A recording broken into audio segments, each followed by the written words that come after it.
kinaibigan niya rin ako. Sobrang naging close friends kami. So parang ang weird kasi every time na nag-aaway kami ni Ayon, sinasabi ko dun sa babae, ganyan. So siya talaga yung confidant ko na parang I don't usually share personal things, pero dito sa babaeng to, iba.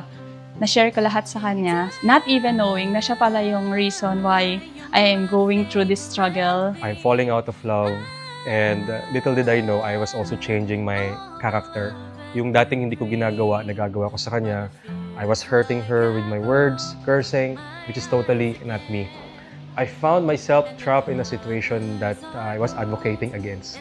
Kasi as a content creator, I was an advocate of how to take care of your relationships. And then apparently, I saw myself doing the opposite. It's a better place since you came along. What's the point of confessing to Rax? I was afraid of